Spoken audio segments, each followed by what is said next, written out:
Sir, sir, sir. Sir, how can you say that RCM is a corporate business? वो आपका कहने का मतलब है कि आरसीएम एक कॉरपोरेट व्यवसाय है कैसे? जी। तो आरसीएम एक कॉरपोरेट व्यवसाय है। इसको ऐसे समझा जाए कि दुनिया में 4 तरह का काम होता है।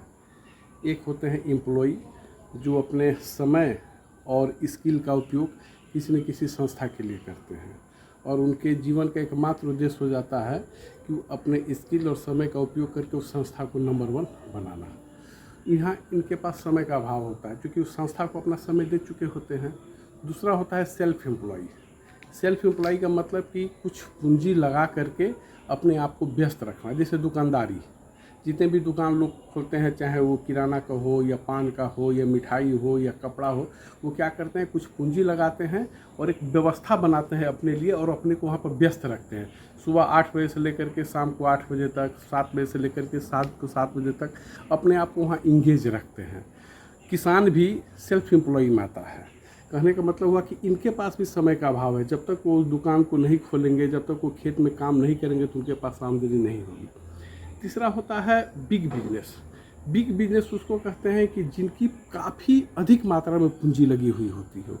और रॉबर्ट कियोसाकी वर्ल्ड के सबसे बड़े आर्थिक सलाहकार हैं, वो बोलते हैं कि बिग बिजनेसमैन उसको कहा जाता है कि जिसके नीचे 500 से अधिक एम्प्लॉई काम कर रहा है। बिग बिजनेसमैन एम्प्लॉय को रखता है और उन एम्प्लॉय का उपयोग, उन एम्प्लॉय के स्किल और समय का उपयोग अपने लिए करता है। क्योंकि यहाँ पर बहुत ज़्यादा पूंजी लगी हुई रहती है और आपको ये ज्ञात होना चाहिए कि जहाँ पूंजी लगती है वहाँ रिस्क होता है। चौथा होता है इन्वेस्टर। इन्वेस्टर क्या करता है कि अपने आइडिया को सेल करता है। जैसे अमेजन एक आइडिया को लाया। क्या आइडिया लाया कि अब दुकान आपके घर जाएगी। पहले क्या था कि लोग अपने घर की राशन या कोई भी सामान खरीदने के लिए दुकान के पास जाते थे, लेकिन अमेजन एक आइडिया लेकर के आया कि नहीं, अब आपको दुकान पर जाने की ज़रूरत नहीं है, अब दुकान ही आपके घर पर आएगा। लोगों को बड़ा पसंद पड़ा और अमेजन से सामान मंगाना शुरू कर दिए और अमेजन वर्ल्ड का सबसे नंबर 1 व्यक्ति बन गया।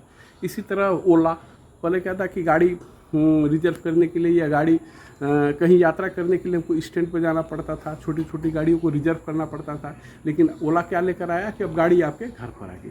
इसी तरह एक आइडिया आरसीएम लेकर के आया है कि अगर आरसीएम के प्लेटफॉर्म से यदि आप अपने घर का टोटल जो भी सामान आप यूज करते हैं, आपके दैनिक जीवन हो, न्यूट्रिशूटिकल्स हो, क्लोथिंग्स हो, एग्रीकल्चर हो, अगर आरसीएम के मंच से आप खरीदते हैं तो आपके घर में समृद्धि आएगी। अब इसको ऐसे समझिए, इन्वेस्टर की पूंजी नहीं लगती है, वो एक आइडिया लाया। जैसे अभी हमारे क्षेत्र में अडानी साहब को 25,000 करोड़ मेगावाट का 25,000 करोड़ का ये टेंडर मिला हुआ है, क्योंकि बिजली बनाने के लिए, बिजली का संयंत्र लगाने के लिए। तो अडानी साहब क्या करेंगे, एक आइडिया निकालेंगे, एक शेयर निकालेंगे और लोग उस शेयर को परचेज करेंगे और पैसा अडानी साहब के पास जाएगा, क्योंकि पूंजी की कमी नहीं होगी।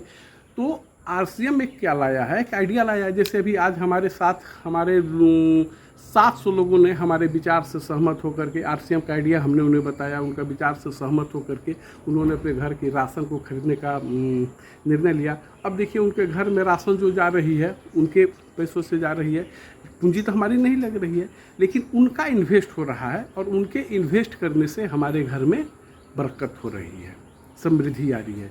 इसलिए आरसीएम एक कॉरपोरेट बिजनेस है जहां मेरी एक भी पूंजी नहीं लगी हुई है। ये लोगों को समझना चाहिए। चलिए, धन्यवाद।